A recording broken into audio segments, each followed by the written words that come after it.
trap. I know it's hard to do right when you young and you black. Fast cars and bad bras, I'm addicted to rap and all the things I could get when I'm whipping the crack. Cause that's all that you know when your surroundings is trifling. Don't matter if you're black, brown, or you're light skin. At the end of the day, a nigga to the white man. Modern day slavery, they stereotyping. If you lay down, you stay down. Life's not a playground, so no need to play around. That's a fact. Hey, why it's hard to get a job when you young and black? But everybody on the streets could get a gun and crack. Hey, that's some deep shit. Niggas will grab the heat quick. A father killed a brother cause his daughter who he sleep with. Little did he know that his daughter keep a secret. She's 17 and pregnant, talking about she gon' keep it. She was supposed to go to college, be a young black queen. Now she stripping for some cash on somebody rap screen. Baby father on the corner selling dope to crack fiends. She crying every night, hoping it's a bad dream. She don't wake up, she try and get a cake up. Her baby father break up, and he ain't try and make up. Dang, now she stuck on her own. Raise a young black king in a broken ass home. I'm addicted to my money, clothes, and cars. Cause we all wanna be superstars. Standing on the corner just to make my dough. Start up, here's a place I know. We just give them what they like, we walking in they trap. I know it's hard to do right when you young and you black. Fast cars and bad bras, I'm addicted to rap and all the things I could get when I'm whipping the crack. Cause that's all that you know when you're surrounded. Knicks family, what's poppin'? It's your boy. And once again, that's one of the artists that I work with. You know what I mean? I figured since, this is something a little bit different. You know, we're not really covering Knicks right now because I'm just kind of jumping on and talking a little bit. Figure I'll just, play a couple of tunes or whatever it is. It's all good. I got my man Eddie in the chat. Let me see who else we got jumping in here. We got Isaiah in the chat. And, yeah, and listen, for real, tell you the truth, I'm just trying to warm people up for my hip-hop channel that's going to be coming really soon. Because I think I finally found a name. Some of you guys was helping me with the name. I think I finally found a name that I'm happy with. So, just kind of getting people warmed up a little bit, you know what I mean? It is what it is. So I'm glad y'all jumping on with me, man. I'm only going to be on for about an hour, chilling. On for an hour, chilling, talking, you know what I'm saying, talking Knicks, you know what I mean? If you haven't subscribed to the channel, do me a favor and subscribe to the channel. Hit that subscribe button, ring the notification bell. You get a notification whenever that I go live. A video, whatever it is. You know what I'm saying? So, we're going to go ahead and get this going and talk a little bit. And listen, this is just in case you guys want to hear it again.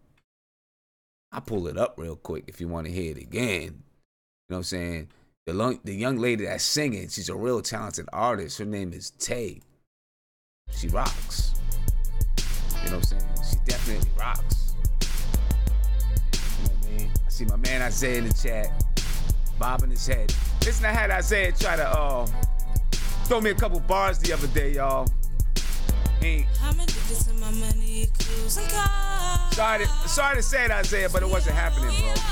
Wanna be superstars. Standing on the corner just to make my dough. Start up. And the rapper's name is C. We just give them what they like, we walking in they trap. I know it's hard to do right when you young and you black. Fast cars and bad bras, I'm addicted. But anyway, we're gonna get back to talking basketball, y'all. You know what I mean? Who else I got in the chat right now? I got Guillermo jumping in the chat. I seen Guillermo arguing with somebody on the in the comments of the last video, people arguing and all this. It's all good though. I guess that's what it's about. So we're gonna go ahead and get talking to these guys, man, before we do it, I want to take a look at, I just want to listen to Dennis Smith Jr. real quick.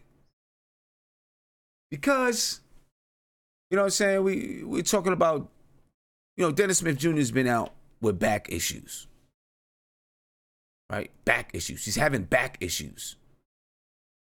Right? His back is hurting, and we're waiting for him to get back to play. A lot of back issues right now. So before we even get going, I just want you to listen to what Dennis Smith Jr. says. I have a lot of issues. Maybe it's because he's young, But I just have some issues with some of the things he said. Not that he said anything wrong. I'll tell you afterwards. But right now, just listen. Let's take a listen. Getting better. It's my first time practicing since the injury. Trying to make progress to get back out there healthy, but as soon as possible. How frustrating has this been? Have you ever had this type of situation with the back? Or? No, but I just want to get back out there and play. That's all I'm really worried about right now. Just getting back out there hooping. What happened? Is it like spasms or something like that? I don't know exactly what happened. I can't even tell you what happened. I just know that it went right. When I got my MRIs and the doc seen it, and they decided that I should sit for a little while until I'm healthy. Was it something in the game? I think David said you got hit by a teammate or something. Or what was? Yeah, well that happened too. But I don't know, man. I'm just playing, man. I'm on the floor and all kind of things, so I can't tell you like exactly what it was. It might have been an accumulation of things, but it happened. It was unfortunate, but I'm working right now, though, trying to get back. How encouraging is that you're showing the progress right now? That looks like you'll be back sooner than later. Super encouraging. Super encouraging. This was actually right around the time we was expecting me to be back playing. So right now I'm on time. Did the doctor say with the MRI? Did they say something was inflamed or something? What did they tell you? I don't know if I'm even allowed to discuss that. Am I? Whatever you're comfortable with. You don't want to. Oh yeah, it was like it looked like 2 discs was out of place in the MRI on the back. So yeah. I mean, for you something was inflamed back there. For you to come back that soon, though, couldn't have been that serious. No, this definitely wasn't nothing that would need surgery or anything like that. Just proper rehab and some rest. So, what's the situation for tomorrow? Do you feel that you're leaning toward playing? I'm just taking it day by day right now. And that's it. Today was good. I'm going to go and do some treatment, and then we'll see how I feel tomorrow and go from there. How much have you missed being on the court with your teammates and compete? A lot. I'm still locked in. I'm engaged with everything that they got going on. And, I'll be back out there eventually. Was there any thought to saying, you know what, season's lost anyway, might not come back? Was there any thought like that? Not for me. Not for me. Like I've been doing all my rehab. I'm doing extra. I'm doing extra stuff to try to get back. Like I said, I want to be healthy, of course, but I definitely want to play as soon as I can. Does that give you any caution, like seeing what happened with Frank, who came back in a game later, had to shut down again? You worried about rushing back too much? I mean, that was unfortunate, but stuff like that happens. It's a freak accident. It's just unfortunate. I got to worry about, I'm worried about me, though. I feel like I know my body. Right. Would it be nice somehow in these final few games if you and Frank are on the court together? That would be lovely. We talked about that like 2 days before he started back playing. We was both in the gym late one night. We just chopped it up about that. So hopefully we'll be able to. I don't want him to get hurt, and I don't want to be hurt myself, but if we can do that, it's definitely something we're aiming for. All right, man. So You're getting better. 2 slip discs. That's a problem for me. Because, let me tell you something, man. At such a young age,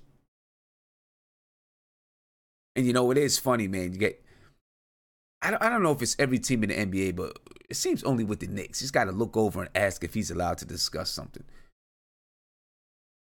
I mean, his body, his money. Listen, you're in the NBA, man. You're a contract person. I wish these guys would understand it, and I don't think the NBA actually teaches it to them. And I hope that when LeBron finally retires, and maybe he's doing it now, because LeBron, as much as I do not like him as a basketball player, and that's really has to do for me with personality issues. He's a hell of a businessman. I got to give it to him, right? And he's one person that fully understands that he is the business. He is the product. He is a business on his own, which is the reason why you've seen LeBron do the things that he's done, right? He is the business. He gets that, right? He's a business in and of himself. He's not an employee of the Los Angeles Lakers. He's a partner. And I wish that these younger players, I hope that LeBron teaches these things to these younger players so that they come up understanding that they are a business in and of themselves, right?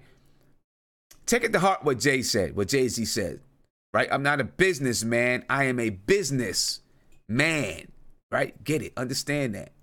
You know what I'm saying? He is the business. And when these young guys understand that, they'll know that, really they can do what they want. They signed a guaranteed contract. They can. They got to be smart. They got to be business savvy, but they are a business. But anyway, that's another issue for another day, right? But the man has 2 slip discs in his back. He's 21 years old. DSJ may not be our future, but what if he is? What if he is? And I'm not complaining about Scott Perry and those guys bringing DSJ in.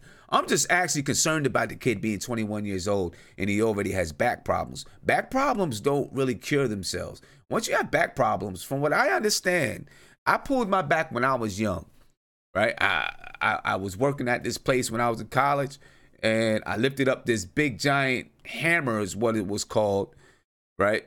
And I lifted it up the wrong way, and I pulled a back muscle. And from then on, from time to time, I'll have flare-ups even now. But especially when I was playing ball, I would have flare-ups all the time.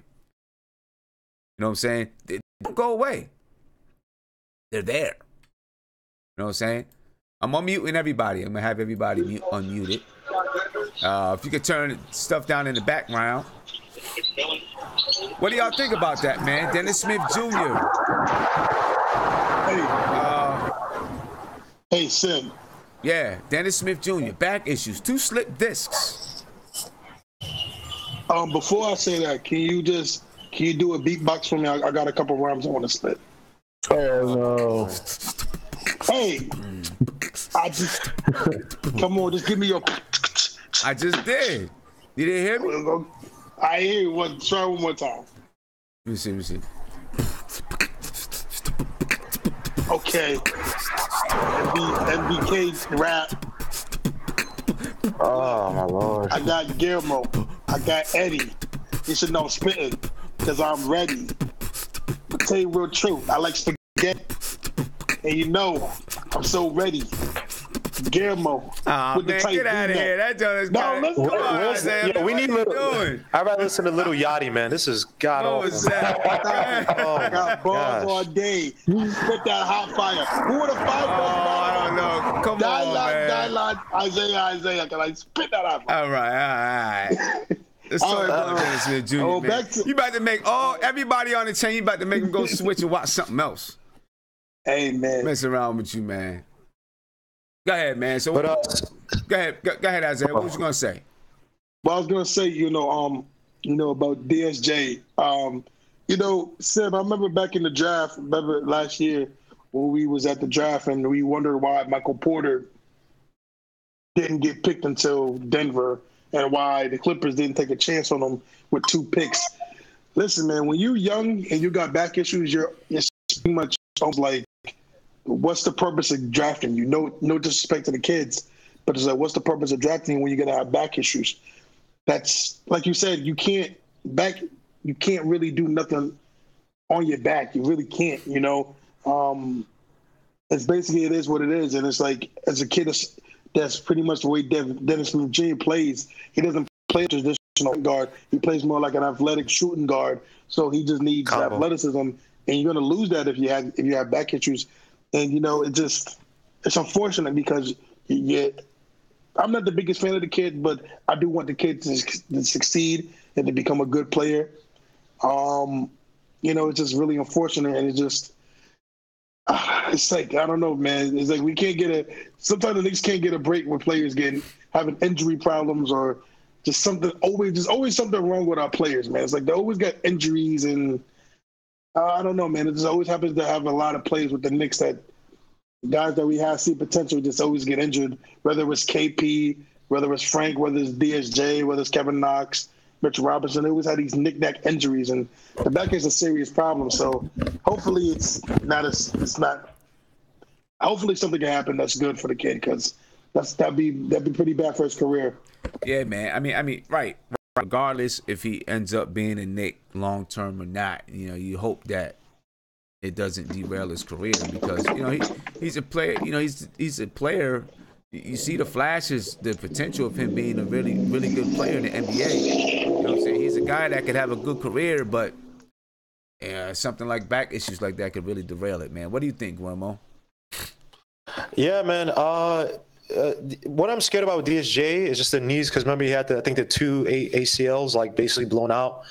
So, I mean, the back issues can definitely be a problem. I've seen back issues be more of a problem with the big men, just because the center of gravity and how they're built is more of an issue. We don't know how serious this is, but I'm always curious to see what our training staff does with these guys, because when you hear teams like Phoenix and like the Heat, they always seem to have these like highly ranked training staffs where guys are always healthy. The Heat, obviously those guys are in tip-top shape all the time. So I just wonder what the Knicks have. I don't know. I'm just speculating, but I just hope it's not that. I hope it's that we don't have one of these training staffs where a friend of a friend hired a friend, and you have these fake guys who basically go on Google and like look up, stretch before you run, stuff like that. Because I know one guy, he's actually legit. I know my cousin, he knows a guy who works, or I think he works for Nets or whatever, and he's like legit, but he said the way he had to get in is extremely hard. So knows a lot of nepotism, stuff like that. So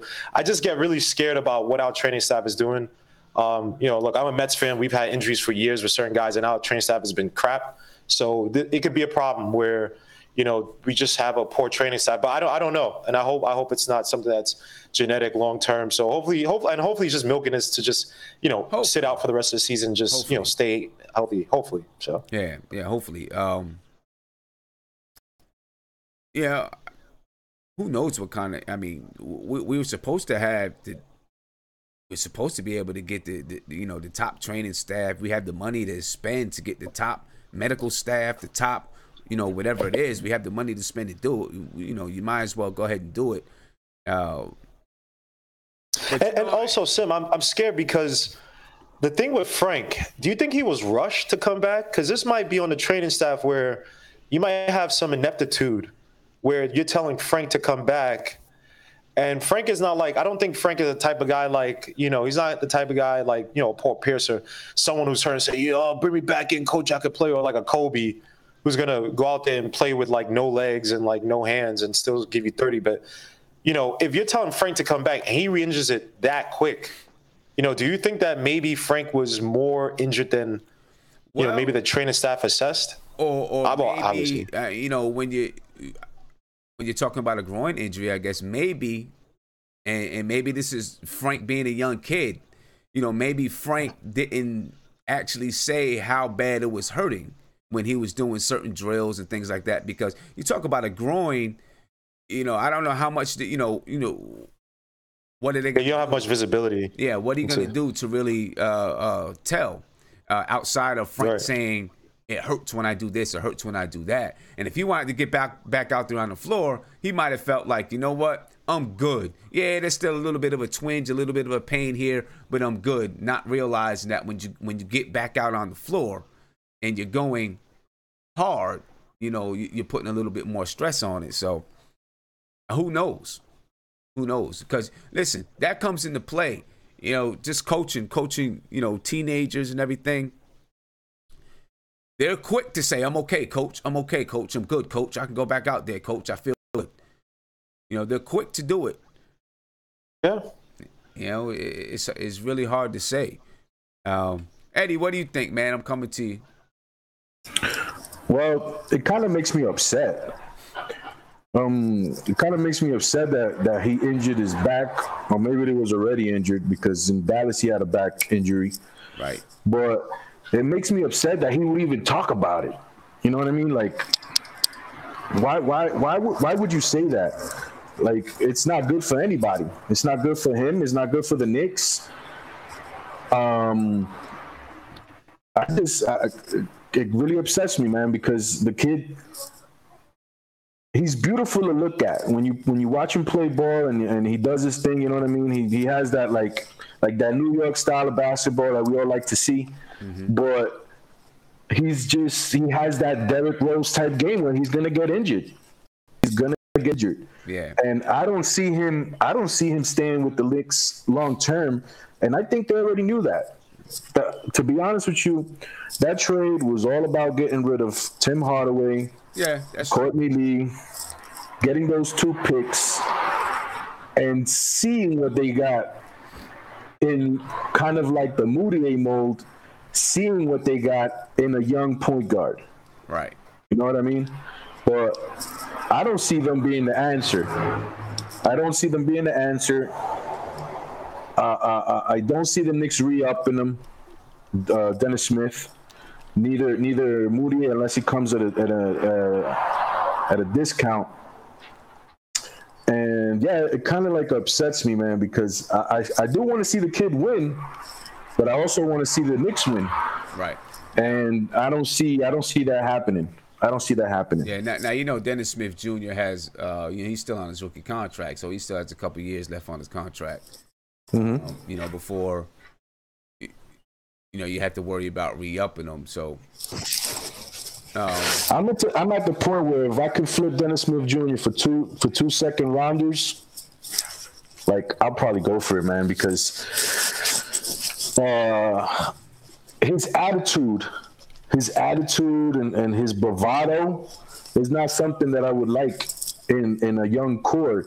You know, the difference between him and Mitch is like Mitch has like that good attitude, even though he's a mean. Some people like to call him a goon, but it's in a good way. You know, I don't see him, even when he screams at his teammates, it's in a good way.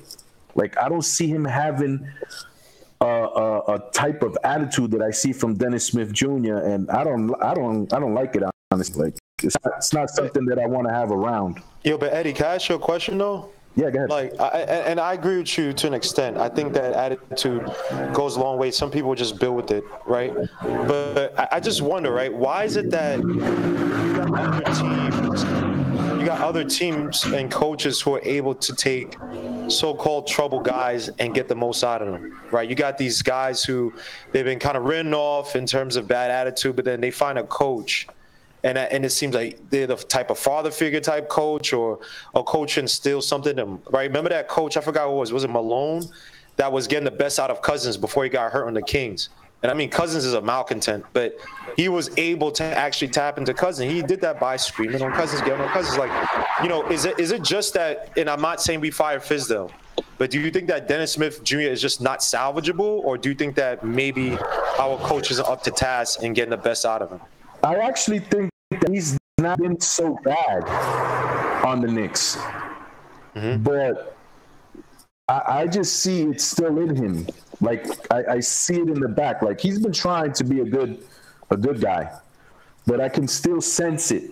You know what I mean? And it's just something that is not gonna go away. You know, you just sometimes you see people and you sense certain things. You get this vibe. You understand? You get this vibe. No, I feel you. I just feel with Dennis Smith Jr. from what I look. This is my own perception. I don't know, but when I look at Dennis Smith Jr., I look at one of these guys where he kind of turtles up when he thinks that the world's against him, right? You know, he had an attitude at NC State. You know, I don't think the coach is that great. I don't think the coach situation is that great. You have Rick Carlisle, who's a guy who says, hey, look, here's a game plan. You follow it. If you don't follow it, you fall the line. It's mental. Good luck to you. And I think that Fizdale is more so of a rah guy, but he's coming into a situation where it's like the front office, the owner, everybody's saying like, yo, bro, we're getting ready for Kyrie. So either you try to find some value, maybe we could trade you off, or, you know, go kick rocks. So I think that Dennis Smith Jr. in a sense, and I think he's gotten better on the Knicks from what he's been on the Mavericks, because they kind of just ran him off after 1 year. I think now he's kind of like turtling up, and I think that that's his natural inclination. He doesn't like when he doesn't. I feel like if he doesn't trust somebody, if he doesn't trust a coaching situation, whatever, he's just going to turtle up and kind of have the attitude. So to me, I'm not going to get on Fizdale or whatever, but I just feel like he needs the proper coach who's going to get on him, who's going to make him accountable, but also try to like have faith in him, to have some trust in him. I've seen he has been held accountable. I've seen Fizdale give him the hook. Give him the hook. It's just to me, it's not gonna happen. And when you were talking about him turtling up,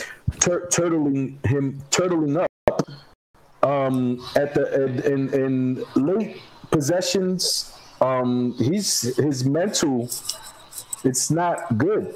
Like, he doesn't do the right play, and he was doing it in Dallas, and Luka was getting upset at him. But that's even overrated, because there were times, I'm telling you, with the Knicks, like, yes, he had spurts where he had bad plays, but there are a lot of times when he was in, it was only him and Kadeem Allen who were able to get Mitchell Robinson and DJ the ball in those pick and rolls. And that's a great right there. Kadeem Allen is like only what, 24? 26. Okay, he's 26, so he's a little bit older. But it's just two different mentals. And Kadeem Allen has an older head, an older mental than. But I didn't know he was that old. I thought he was around 24. Yeah, go ahead, Isaiah. Well, I'll step in real quick, and this is why I was like early in the season. I was a little upset that the Knicks didn't bring back Jared Jack. And I'll say the reason why is that, I thought Jared Jack would be perfect for this team this year, for his guidance and his knowledge. And because last year, I think he was really, really great for Frank. He was great for a couple of the other young guys on the team. I think he'd definitely be great for especially Zoe, especially Frank, especially Dennis Smith Jr. Because, Jared Jack really helped the team last year.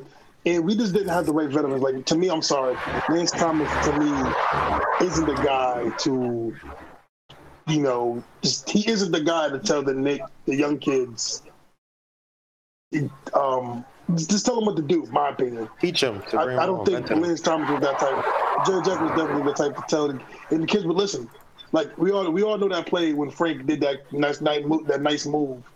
Then right after, Jared Jack put him to the side and talked to him and said, "You know what you did there. You see what you did there." We all seen that play last year, and I get that. I understand what you're saying. But right now, we have Dennis Smith Jr. He's got back issues.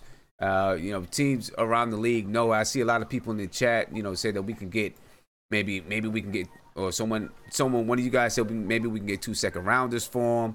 Somebody said we can maybe get a role player for him. My thing is people know this is not a secret about Dennis Smith Jr. I see Cruz Giro, whatever, however you say his last name, said Dennis Smith Jr. has poor work ethic, and I'm sure there's a lot of people around the league that feel the same way. I don't think it's going to be that easy to just trade him off because of his injuries. Well, maybe you could trade him off, but I don't know if you're going to be able to get a first round pick. Or a player that's a first rounder or something like that. I don't know. Maybe you can. Maybe you can if there's somebody who believes that they can. I give it credit. You said it first about get a lot from them. If there's people if there's a team out there that thinks that they can, get the best out of him. The thing is, it's not his talent. It's not going to be his talent. It really is, the injury. He's very injury prone. You know what I mean? And the way that he plays, he's the kind of guy that is going to continuously get injured. You know what I mean? I'm going to hear from Mark, and then we're going to move on to the next thing because I'm only on for a little bit. Go ahead, Mark. What do you think, man? Listen, I've been saying this a year ago. Right now, I don't even know how to feel right now about the situation. It's just, it is what it is. And now it just adds more anxiety to what I have already with this team. Because I think that he is here to stay. He ain't going nowhere because he has 2 slip discs? Oh, okay. Which team going to want that? Let me know. Yeah. Let me know. I don't even think we can get anything from him. He's stuck. We have him for 2 years, guys. Well, let's see. 2 years. But listen, you know what? Let's be honest. Frank's been injury prone too. Listen, he's a whole nother subject. He get ghost injuries. Like you don't even know when he gets hurt. Like people want to see him play. I know. He gets hurt out of nowhere. Frank's been injury prone from the time he was drafted, his first summer league. What the hell is going on? He was injured. He couldn't play. First summer league, couldn't play. Right? Came back to play in the season, then I think he got injured again. He's been injury prone. He's been injury prone. He's been injury prone. Right? All these guys, I don't know. I don't know what to say, man. Everybody get marginalized when they got injuries, right? We're gonna talk about. Don't be a hypocrite here. We're gonna talk about Frank. We're gonna talk about Frank. I want you to listen to what Fizdale has to say about Frank and his injuries. Now I want to find out from you all. Bro, let me ask you a question. When he played 7 minutes the other night, people wonder why. What happened? No one knew that he had another groin injury, bro. Like when? I mean, sometimes you're not gonna be able to tell a groin injury. Bro, I'm saying more of a sarcastic. He's getting injuries out of nowhere, bro. I mean, but you know, that's what I mean. Yo, I know, but I've had a groin injury before, man, and the average person is not gonna be able to see that you did anything. You know, you might have just stretched your leg just a half inch too far. All right, besides the groin injuries, what else injuries did he have? Why he's not on the floor? Ankle injuries. I think that's the only other thing he's had, right? His ankles. He's had a couple of ankle injuries, twisted ankles or something. Oh, let's listen up because I want to talk about his season. Then we're gonna listen to this. Then he haven't played heavy minutes a day. He haven't played heavy minutes yet. Well, you're still live, Mark. Let me play this. You're still live, all right? Because I don't have the ability to mute you right now. Sorry. All right. It's been a tough year, man. You know, obviously, just along with injuries, that part of it has been a roller coaster for him. You know, and he's had his ups and downs, obviously, with his performance. But, you know, I asked him to do a lot of different things this year. I thought he took them on all well. Again, I think with Frank, it's going to be a measure of when we start to fill in these gaps. I think Frank is a winning player, and I think he knows how to play the game. And, you know, the biggest thing is if we can just get his health right and set him up to have a great summer. How do you project him?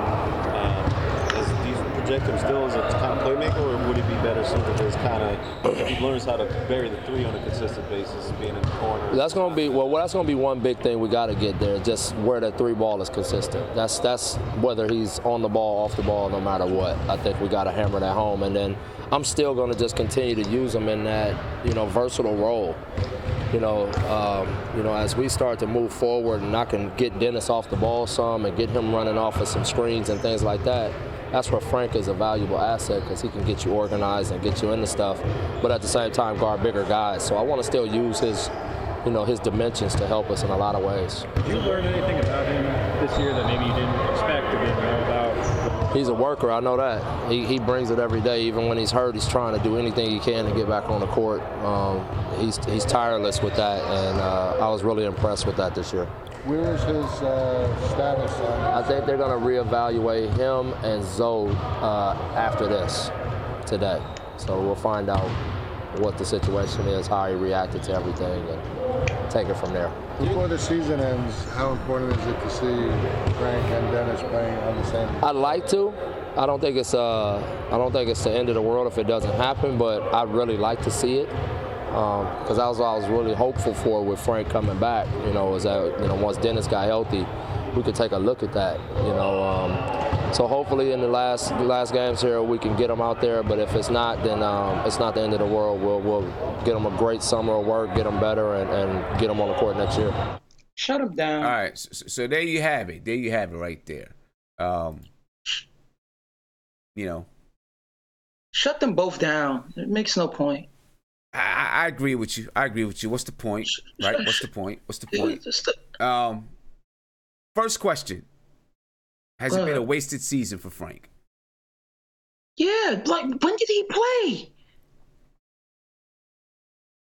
I mean, I kind of feel the same way. I kind of feel like we haven't seen I kind of feel like it's been a wasted season for Frank. We haven't seen him play, yo. I don't feel that, we've figured out, we know anything more this year than we did last year as far as what Frank can be, will be. So It's what he could be consistently. We know what he could do. Like, we know his skill set.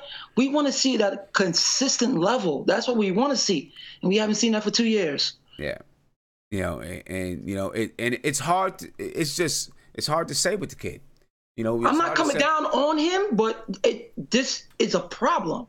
2 years of it.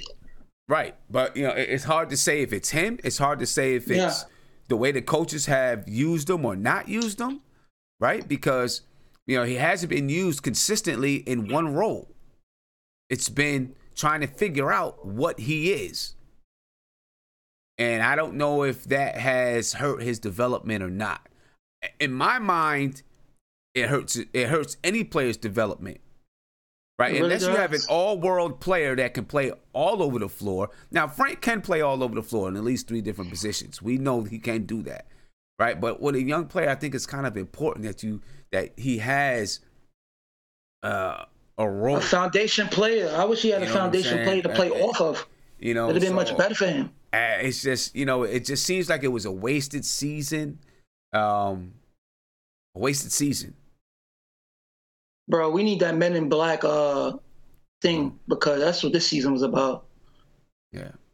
We need this. We need all of this to be erased from our mind because this was just pathetic.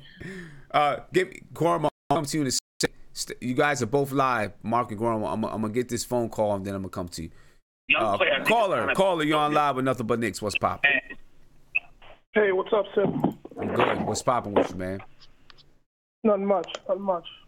So, we're talking about Frank? We're talking about Frank right now. We're talking about, his season. Was this a wasted season for Frank? I say, yeah, it was wasted.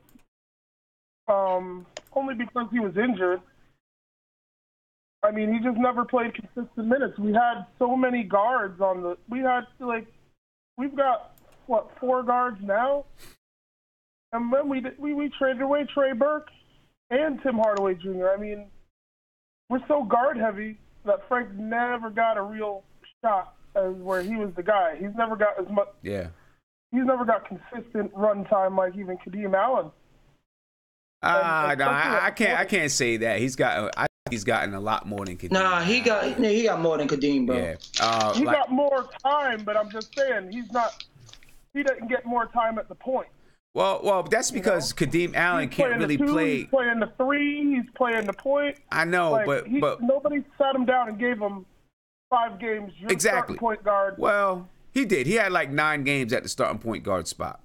Right. I mean, the thing is with Kadeem Allen, you're not gonna play him anyplace else. You can't play Kadeem Allen at the 3. Maybe you can play him at the 2. Maybe. But basically, Kadeem Allen is going to be a 1. With Frank, he has the length you're right. and the ability to play all over the floor. So that's kind of the reason why you've seen him in so many positions. And so far, the 2 coaches that he's had just don't know what to do with him. Yeah, I mean, maybe it's coaching. Maybe we should I kind of think, I went back and looked at his pre-draft stuff and just what everybody was saying. They said he was a 2-3 year project to begin with, even before we drafted him. Anybody who drafted him was going to be 2 or 3 years. So I think we got to give him that 3rd year. I mean, I definitely agree with you. He is so dynamic. Yeah. And he's only making, $4.5 million on a rookie deal. I mean. Yeah. I agree with you. And listen, I mean, I'm looking at the chat. Zay said, he needs minutes, plus he keeps getting hurt. Yeah, he definitely needs minutes. Slick Nick says Frank was drafted too high. That's all. And I understand exactly what he's saying. Because, with Slick Nick, what he's saying is if Frank wasn't drafted where he was drafted, no one would complain about him. I get that. I think if Frank was the 22nd pick in the draft, we wouldn't be in the same. Yeah.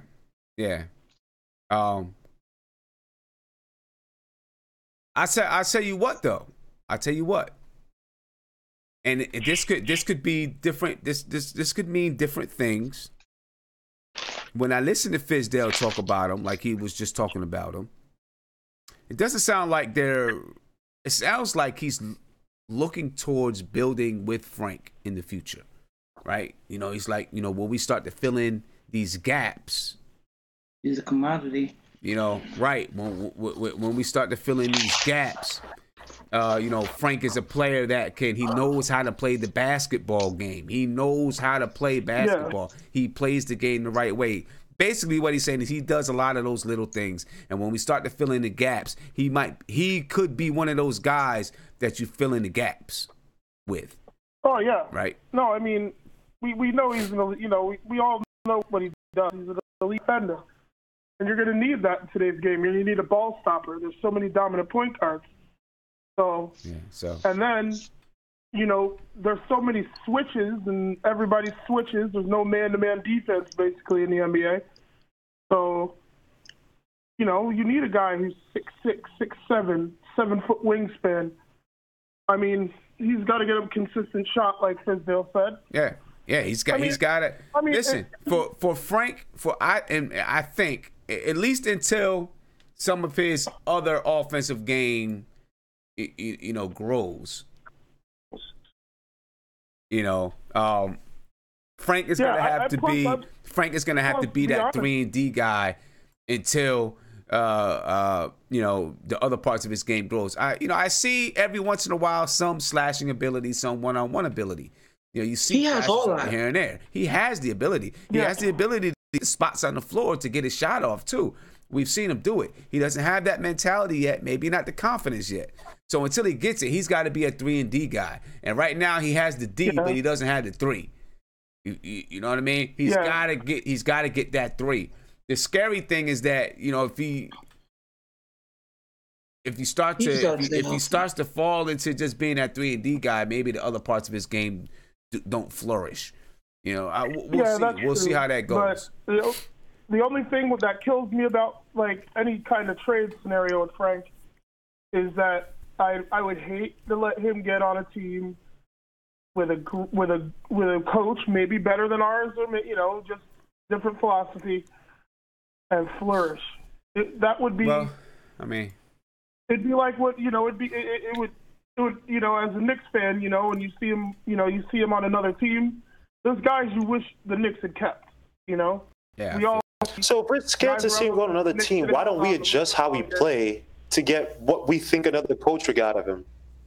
Well, I mean, I think you know, it's the fans that aren't afraid. It's like we're stupid. Like, hey, my man, thank you for the call. I'm gonna let you go now. I appreciate the call, bro. No problem. Peace. Have a good night, chat. And you know, I think you know, it's the fans mostly that are worried about if he goes to another team and he's going to, you know, become good on another team. I don't know it's hard for me to figure out.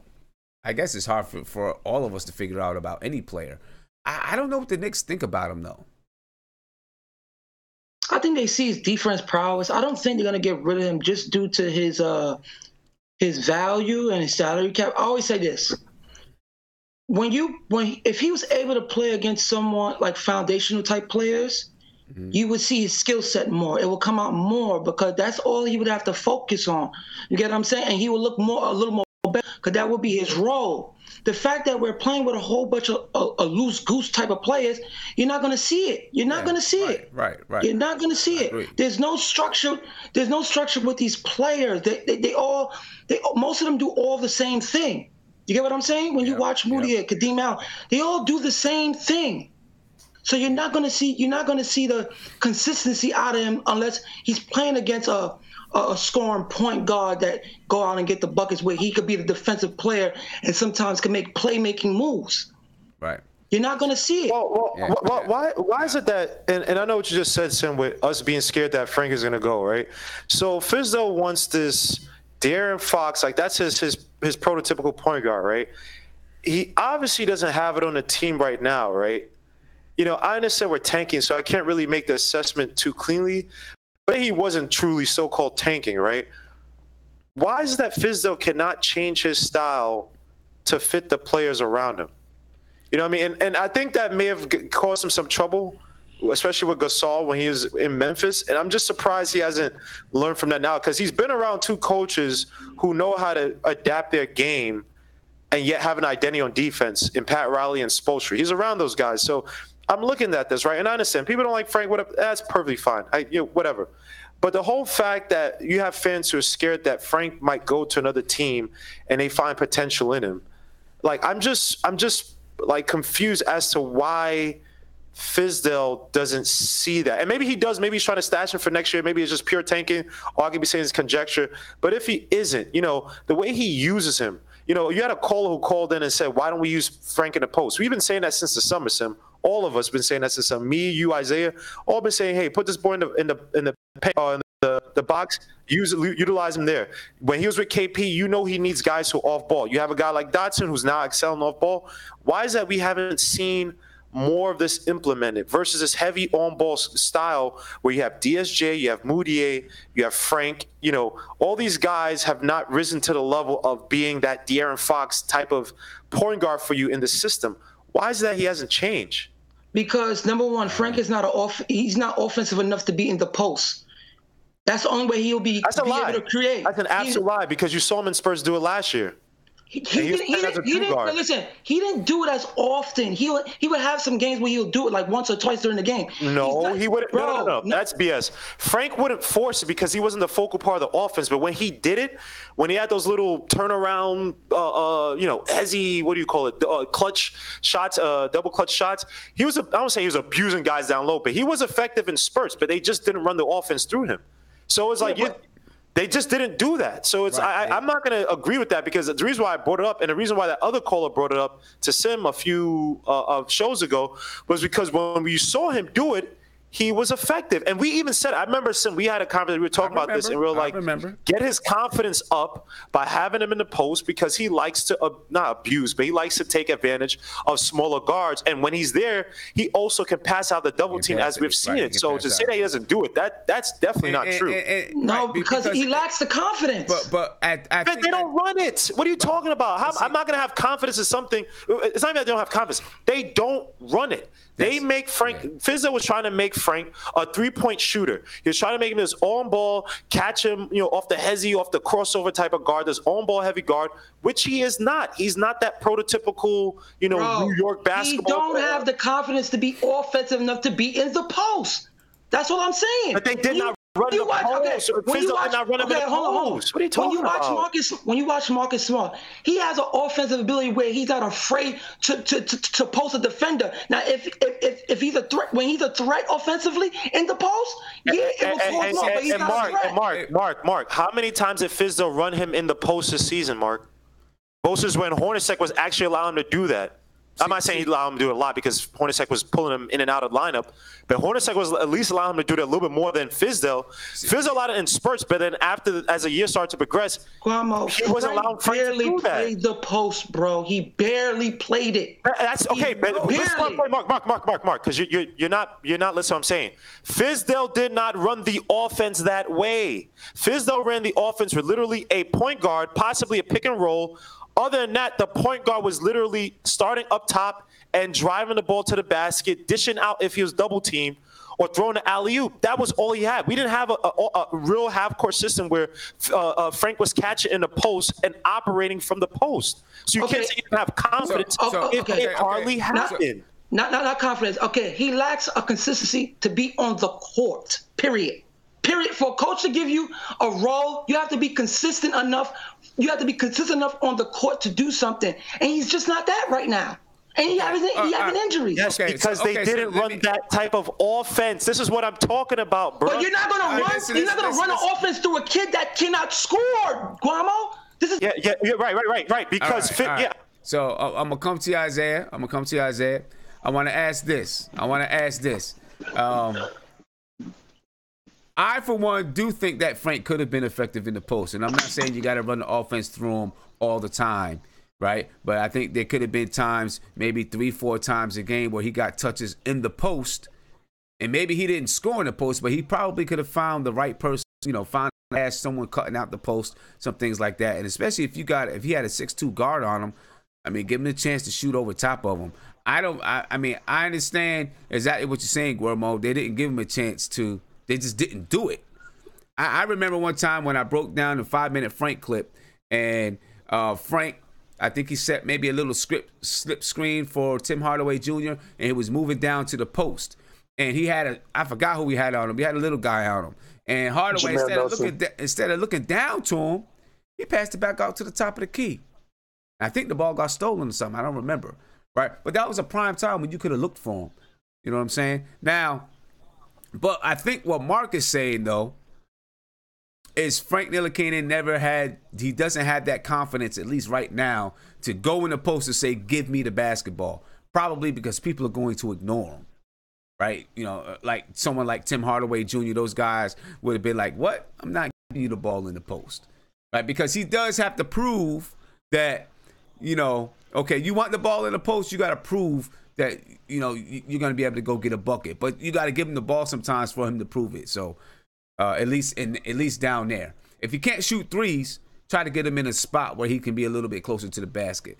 So, but here's my next question. I seen, who was it? I just seen somebody, and I seen two guys. Peter Blake in the chat said that the Knicks don't want Frank. And then I just seen Ghost Rider, I think it was, who said basically the same thing. From the beginning, Scott Perry, Steve Mills, Frank wasn't their guy. Right? Frank wasn't their guy. So, no, you know, I mean, and Nate's, he said it a few times too. So it's just as simple as, okay, you know what? We're going to give him his fair shot, but really, he's not the kind of person player we want. What do you think, Isaiah? You know, first and foremost, I just want to say this about Frank. And I agree with Mark, and I agree with Guillermo in the sense of one thing that I will always get on Frank, and Sim, you know how much I love Frank. Everybody knows how much I love Frank. The kid has to demand the ball sometimes. I used to really get frustrated with him when he wouldn't demand the ball. He'll let Alonzo Trier take the ball up, or he'll Moody. Isaiah, I just want to stop for 1 second because Jerry Wright said, how can he shoot over someone when his jumper isn't consistent? His jumper isn't consistent when he's shooting threes, right? That's, you know, his jumper wasn't consistent. And, you know, he shot now, and you know, if you get him a little bit closer to the basket, you increase your percentage. You know what I'm saying? And times that we did see him play in the post, the very few times, I think he did, you know, was able to either pass out of it or hit a couple of turnaround jump shots out of the post. You know what I'm saying? Ghost Rider says just accept Frank for what he is, period. I don't think we know what Frank is yet. So I don't know how we accept it. And the reason why we don't know really what he is because he just hasn't been a consistent role for him. And look, I can't even blame the coaches. There are just sometimes players that come to your team and you don't know what to do with them. You don't know exactly where they fit. I think with Frank, you can kind of fit him into something and say, this is what we want you to do. You know what I mean? Z, I think that's how you say his name, XI. See, this right here, it gets me. Z, XI, however you say your name. You said Frank is taking too much to develop. It's been 2 seasons. He's had 1 off season. You develop in the off season. He's had 1 off season. I don't know if you could say he's taking too much to develop over 1 off season. Now, maybe this was a lost season for him, but 1 off season? Naomi says, how can Frank be consistent if he doesn't get consistent minutes? I agree with you there. You know, Joe Curry says Frank is an AARP player before his time. You know what? I don't know if that's a bad thing, though, Joe. I don't know if that's a bad thing. I think that Frank plays, maybe he does play an old man's game, but maybe that's what you need sometimes. Maybe you need that sometimes. I don't know, but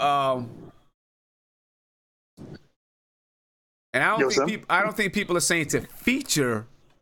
I don't think people are saying to feature Frank in the post, but you know, let him get the rock sometimes. Go ahead, Isaiah. Then I'm gonna come to Eddie. Well, let me just knock this off real quick. So okay, all right, man. See, this is what kills me, and this sometimes what I hate about being a Knicks fan, Sam. About when you hear people say he's taking too long to develop. I want people to understand this isn't This is real life. This isn't, it's not. You can't learn something in a year and think you can be good. I mean, I remember I came here before and said it is. I gave a list of players that took time. I promise you, Sim, if people saw Steve Nash stats, and I'm not saying Frank and Steve Nash, if you saw Steve Nash stats, everybody on the Knicks, every Knicks fan would say he's a bum. He will not be good. I promise you. It took Steve Nash until he was 26 to actually become a really great player. So for people to say after 1 year and one offseason, Frank is taking too long to develop, people got to also read the draft things before talk about players. Right. When players say 2 to 3, when a team says 2 to 3 years, stop looking at the Giannis's, stop looking at the certain European players like KP that came here that was supposed to be project and they exceeded your expectations. Yeah. That's what people got to understand. They exceeded your expectations of what they should be. Okay. Some people got to understand the expectations of certain players are only 2 to 3 years. Yeah. So people got to stop this notion of when people when they hear project, they automatically think of Giannis. They automatically think of KB. They don't think of other players that come in here that actually take 2 to 3 years. Victor Oladipo, it took him 5 years. So let me ask you. So let me ask you. Do the Knicks want him? Did this regime ever want him? No. You don't think so here's the thing. The Knicks do want him. You want to know why Knicks want him? Because for example, Scott Perry was part of the Pistons championship run, right? He has the best prime example of a player that took time to develop, which is everybody should know Chauncey Billups.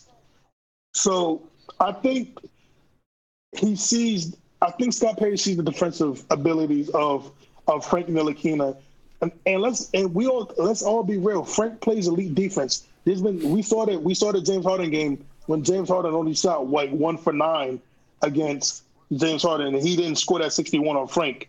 Or when, Frank shut down Trae Young or Frank guarded Kyrie Irving. These players are giving so much praise for Frank. They're not just saying it to be pity, to give him boost his confidence. NBA players don't do that unless they mean it. So I believe Scott Perry wants him because first, he's on a cheap contract. 2, he plays elite defense. And, he's a versatile player. So, I think people have to understand him. I just think they want to see him develop an offense a little bit so he's not just a Tony Allen, where Tony Allen was just so bad on offense, but his defense made it up. But listen, Frank just needs right now, to me, and I think David Fincher said it best, Frank just needs to develop a jump shot right now and get that consistently going and get his form consistent, his release consistent, his legs consistent, everything consistent with his shooting. I mean, I think that he's pretty consistent with his form and things like that. He's just got to get his accuracy down. He doesn't have much touch on the ball, and his confidence got to get up.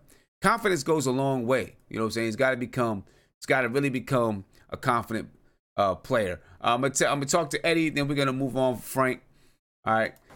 Eddie, what do you think, man? Does this regime want Frank Ntilikina? I think they do want him, but I believe it's when we drafted Frank and the player that he's become, we've been kind of like a quagmire because the type of player that looks good next to Frank is a Luka Doncic, is a James Harden. A ball-dominant 2 guard, who's basically a point guard, which there is one in this draft. And that's where I think you'll see Ntilikina excel because, like I've been saying, you can put him at the 1, guarding the 1, and not have to worry about him being the offensive point guard for the team. He'll just be another outlet. He'll be somebody that you can, when you're in the half court, you can give him the ball, he can make a play because he can't pass. The kid has gotten 10 assists, so he knows how to pass. But it's not somebody that you build your offense around. They just need to put him next to a point guard, a point 2 guard. You know what I mean? Okay. If we're able to do that, if we're not able to get the number 1 pick and we're able to get the number 2 pick, Barrett is the type of player that you can put next to Ntilikina and make Barrett the 0.2 guard and just let Ntilikina guard up. That's all you really want from him, because you can guard up, switch on the 2, switch on the 3. We've seen him even guard 4s with Adam Gordon in Orlando. And that's when you see him become the player that you want him to be. He's not going to be a Darren Fox or even a Dennis Smith Jr. with the ball. He's not that type of player. But he's going to be a very important piece if you have a 2 guard that dominates the ball and runs your team. And you're not and that way you can help your 2 guard with having Ntilikina having to guard the toughest player, be it the point, be it the 2, be it the 3. That's where I think he's the best at, and hopefully we're able to do that. Because if not, he's going to be a lost player. I liken him to the player from Utah, the Australian kid. I don't remember his name right now. But he's that same type of player, and even Utah doesn't know what to do with that guy. Right. Yeah. And you know, I agree with both you and Mark when you say you put him next to you put him next to some better players than we have right now, he's going to look a whole lot better. Now, a lot of people are going to say, well, you can say that about everyone. I disagree. I don't think you can say that about everyone. Some people will look the same. Some people may even look worse. I think Frank would probably look a lot better. You know what I'm saying? But this season, for what it's worth, over the season, there just hasn't been that much growth, I think, over the season.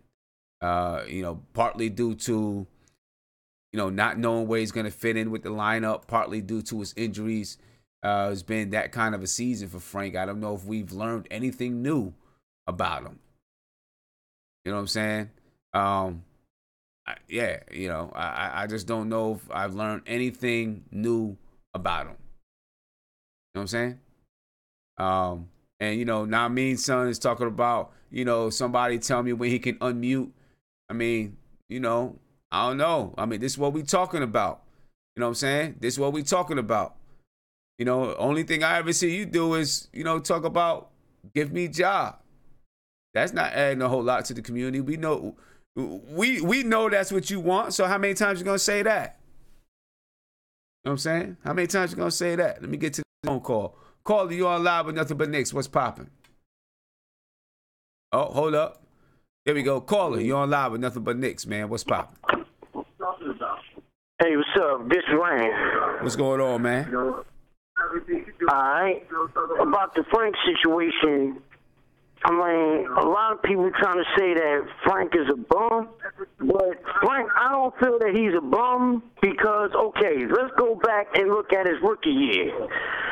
In his rookie year, he really showed some promise. Mm-hmm. You know what I mean? But I mean, his game has taken a step back during his sophomore year, but he ain't really been getting minutes. But I believe, you know what I'm saying, if you could find a way to get some minutes in, he might can get back to how he was playing his rookie year, or maybe even better. Hopefully. Plus, you know what I'm saying, who knows, he might be at the wrong position. Maybe, I've been thinking that maybe the better position for him might be small forward. Okay, and, he probably has to get a little bit stronger. I think he probably has to get a little stronger, but, you could be right. You could be right, like a point forward. Could you turn that down in the back? Because I can hear the echo in the back, my man. Yeah, definitely though, man. I think he definitely might be better suited at that small forward spot. Yeah. Because his rebounding his rookie year, you know what I'm saying, was little decent. And with his height and everything, you know what I'm saying, he can definitely guard small forwards. Yeah. So, well, we see what they're gonna do with him. I think Isdale right now, you know what I'm saying, he doesn't know exactly how to use him. Hopefully he'll still be here next year so we know how to use him. but I definitely think that, seem like that they don't believe in him, and it's a possibility that during all season, you know what I'm saying, that he probably is gonna get traded. Yeah, I think that's a definite possibility, man, for sure. Hey, my man, I appreciate the call, man. I'm about to roll up out of here tonight. I'm moving quick. Yeah, okay. You know, the call, bro. Like the show, man. You know, keep doing what you're doing. No doubt. Keep calling in.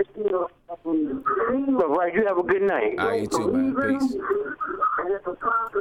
All right. All right, man. So, Frank Ntilikina. The New York Knicks nation is very divided about Frank, man. Very divided about Frank. Let's talk about Lonzo Ball. I know, and I didn't mean to say Lonzo Ball to the Knicks. I really didn't. So I'm going to change that right now because that should not say Lonzo Ball to the Knicks.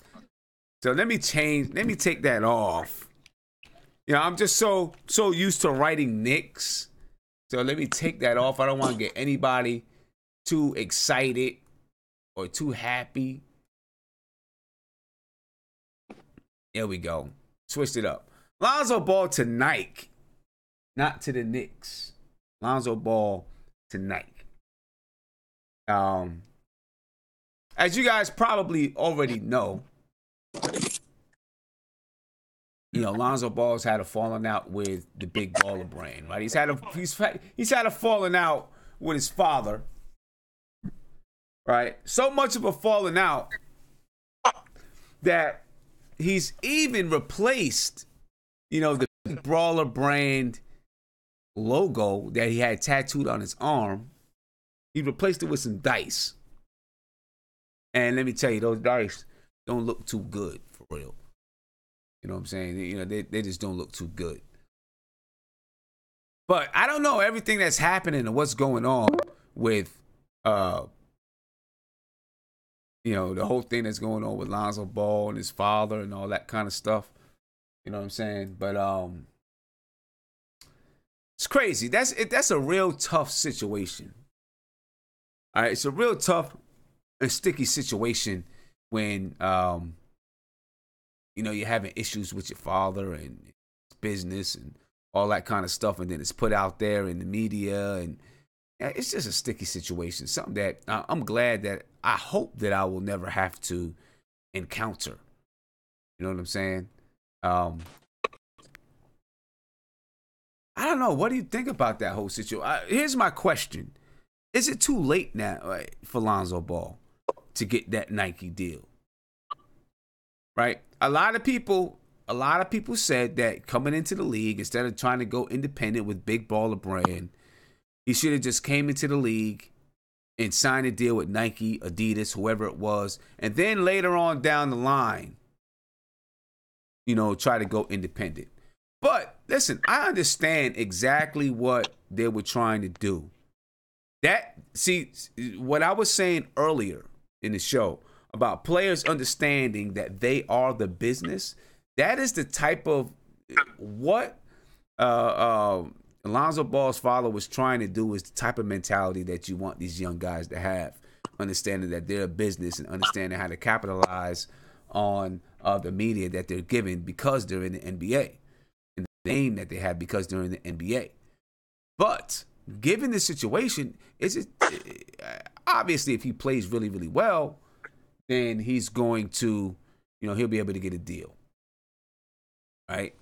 Do you think he's going to get one right now, right out the gate? He did have a, he had an Instagram post,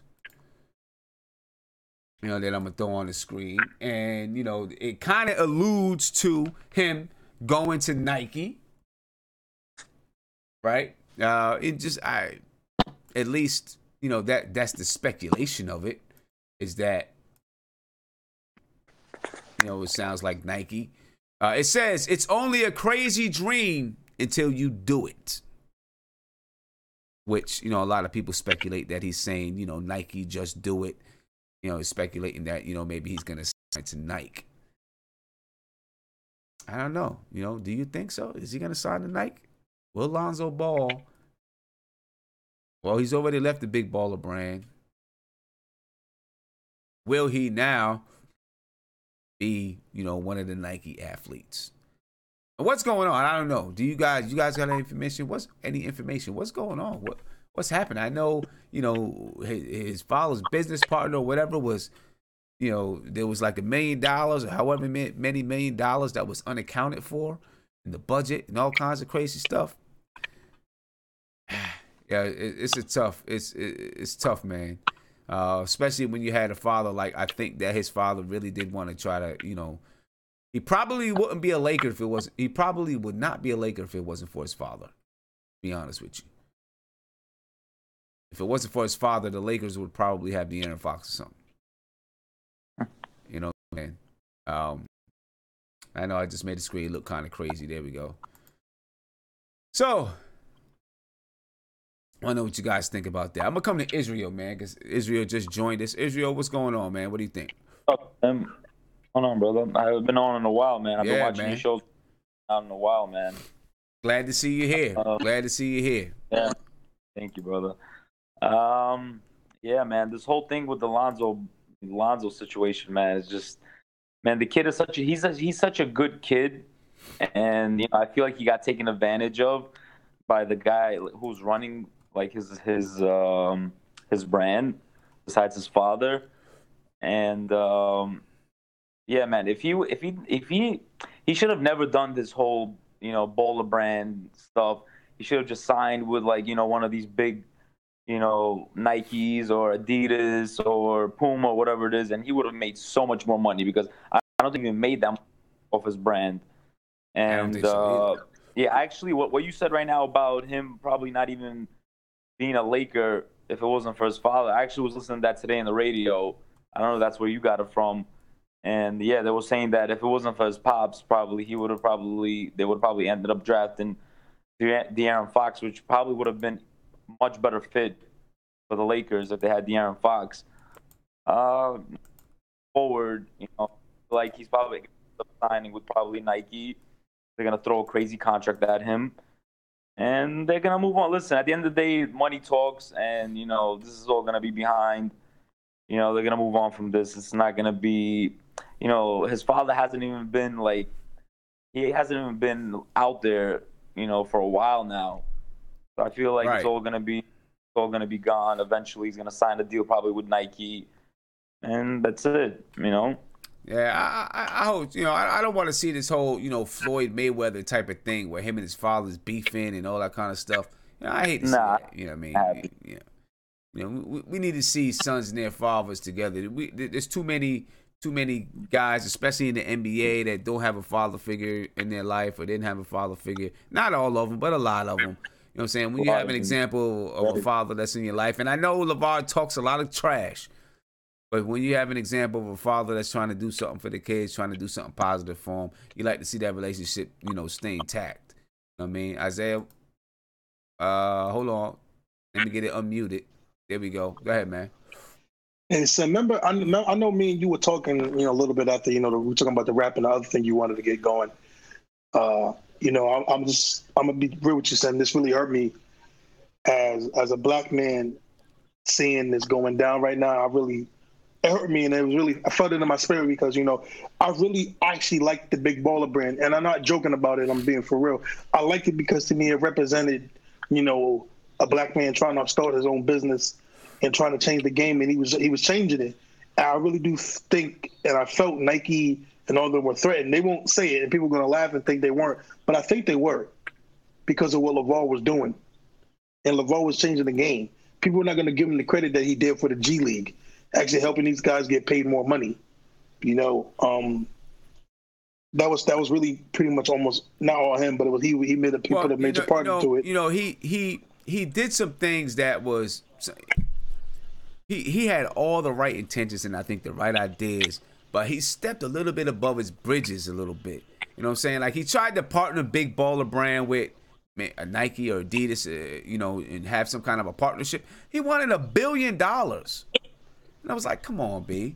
Like, but I understand that, sir. But also, I do understand that. But I was mad. No, I'm saying, but he is the example of, you know, a black father being there for his kids, and not just for his kids, but other kids in the community as well. You know, his intentions are all right, and he seems like the kind of guy you can just sit down and talk with and have a good time with too. His mouth might be big. I don't know what's going on inside of, you know, them, but you don't want to see that fall apart. You know, it's too much of course not. already. And you know, when you have examples that are in the public eye, you know, you hope that it can work out so that you know, you don't want other people looking and saying, "See, theirs did it. It's okay that our relationship fell apart." You know, theirs fell apart too. You know, you never want that as a crutch for any parent in their child or whatever it is. You know, but that can happen. So, you know, hopefully we can get it together somehow. Yeah. You know, after some time, maybe. Listen, let me tell you how this can affect people. I have a player that's he used to play on my basketball team. He's now a professional boxer, right? And his name is Dusty Hernandez Harrison. If anybody follows boxing, you might know who he is. He was an up and coming boxer here in DC. He played on my AAU team for a season or two, and he was up and coming. He signed to Rock Nation, undefeated. He was killing it, right? Couple of hardships. He had a falling out with his father. It's like Floyd Mayweather had a falling out with his father. He had a falling out with his father. And it affects you. You know what I'm saying? After the falling out with his father, he went through a few other things where, you know, he dealt with, you know, some stuff with the law. Kind of went into a mode where he didn't know if he wanted to box anymore. He went from 100 and, you know, he was a 160-pound fighter. He went to 200 pounds. You know what I'm saying? And kind of lost his motivation to fight. And part of that comes from that relationship that he, you know, was having hardships with his dad. You know what I mean? He found a way to get, you know, to remotivate himself. He got off of Rock Nation because, you know, with Rock Nation, he wasn't getting the fights and all that kind of stuff. It just wasn't happening. Got off Rock Nation, got with a new promoter, patched things up with his dad. Now he's trying to make his comeback. He's trying to make a comeback. He doesn't have to make a comeback. He hasn't taken a loss yet. He has a tie on his record. You know what I'm saying? But now he's getting remotivated. He's got to get back in the ring. He's been out in the ring for 2 years. But those relationships are just crazy important. People don't realize that, how important they are. But it's tough when you're, whatever it is, whether it's sports, whether it's other kind of business, when you're doing, you know, business with a family member, man, it's tough. And, you know, it is tough. It is tough. I want to see what these other guys think about this. Guillermo. Get to Guillermo. What's up, Guillermo? Yo, yeah, I was just gonna say, man, it just sucks that LeVar Ball. Look, first of all, Lonzo ain't getting no money from Nike. All that stuff LeBron is saying. LeBron's LeBron. He just, you know, gives you fluff. I'll say this: I commend LeVar Ball for his ingenuity with training that league that basically got G League players more money. I thought the big baller brand was a great idea. I think he had sponsors on deck. I just thought that he overbid his hand. You know, he let his ego get the best of him, and unfortunately, his two most talented sons have the mentality or the fire. And no offense, it's not a bad thing, but they have the fire that his mother have in terms of their intensity, and the least talented son has his attitude. I think if you put his attitude in Lonzo's body or even LaMelo's body, you would have a legit player. But yeah, first and foremost, this can't get between them in terms of family.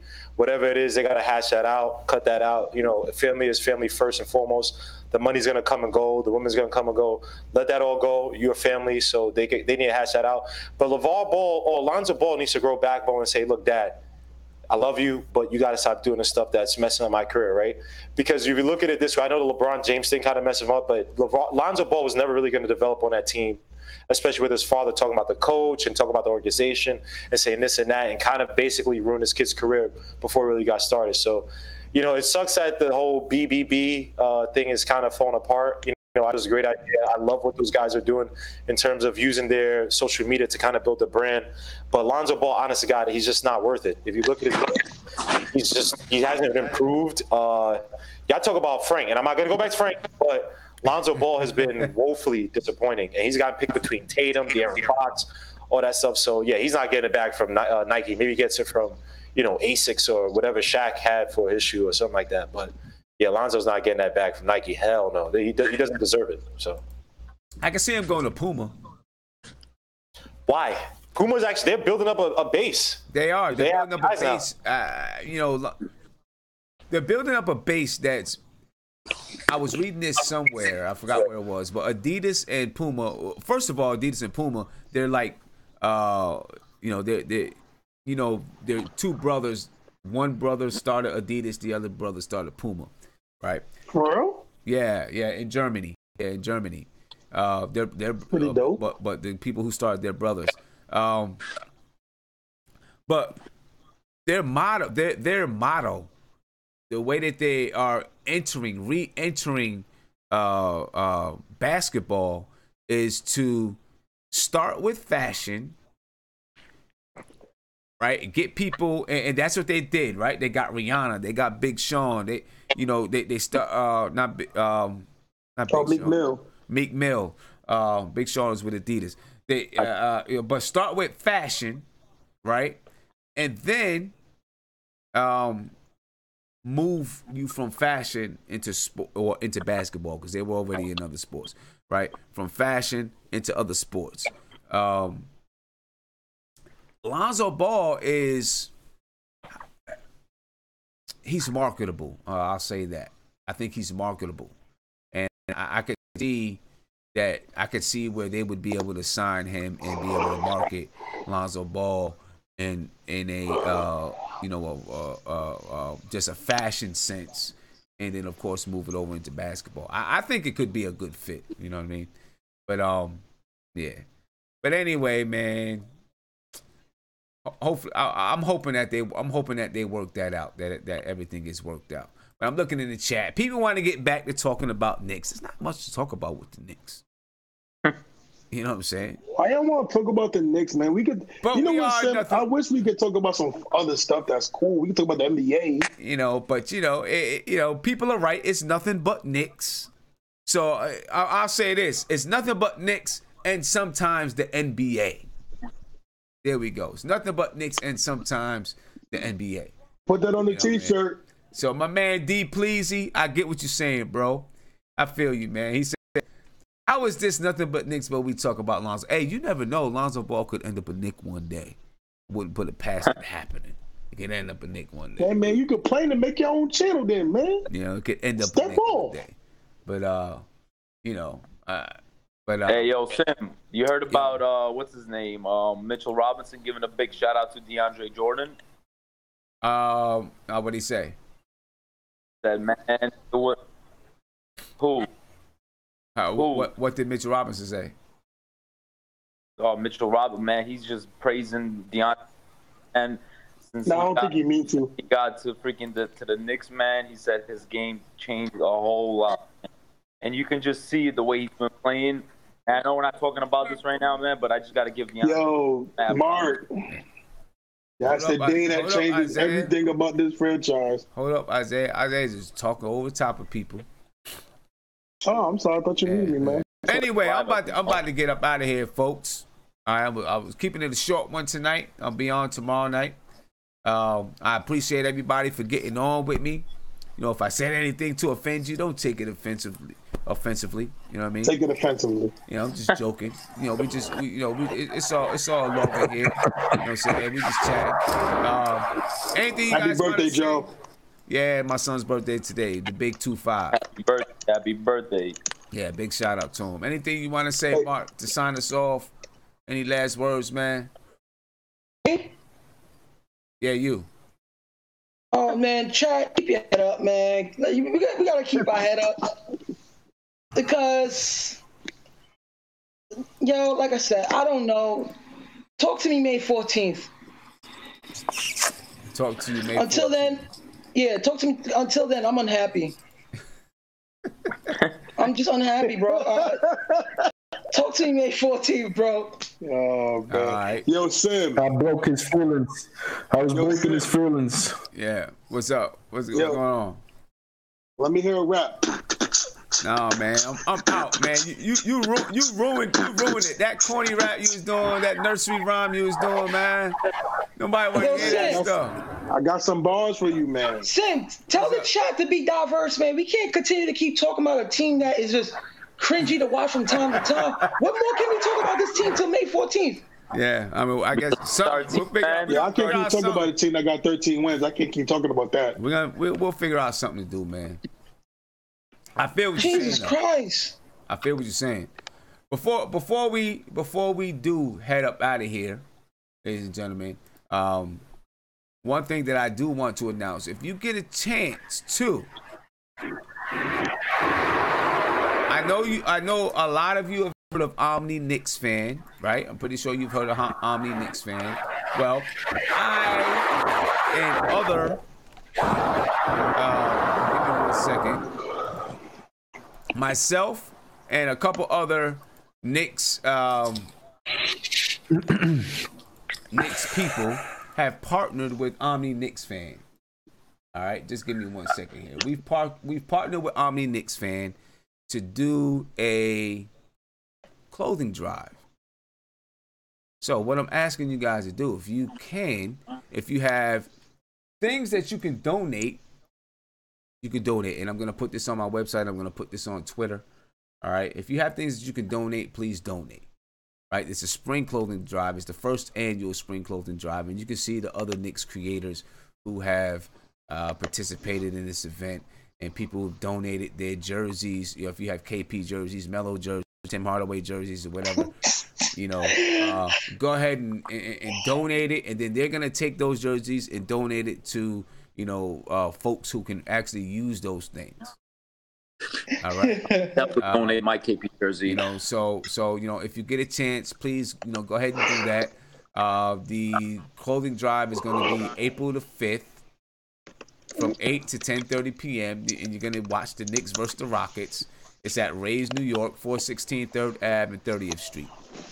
Okay, I'm not going to be there. I have donated some things so that they can do a raffle and stuff like that. All right, they're actually going to be on the show as well to talk about it. So, if you get a chance, you know, please do so. It would be greatly appreciated. All right. So let's go ahead and let's finish this off, man. I'm about to head the night out. Let me see, Eddie. Anything you want to end this off with, Eddie?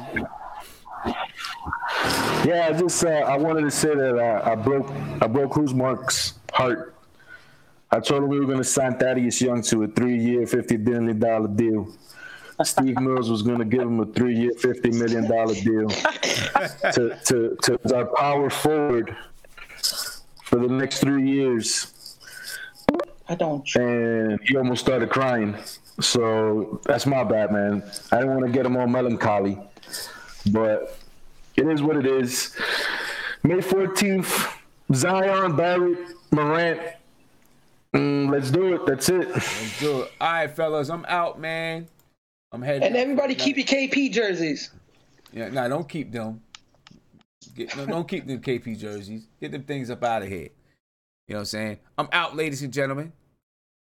I am gone. All right. I'll see you guys tomorrow night. And for those who are, you know, new to the stream, please subscribe to the channel. Ring that notification bell. You get a notification anytime that I go live. All right. Please make sure you subscribe to the channel. I'm out, ladies and gentlemen. I'll catch you tomorrow night after the game. Right there.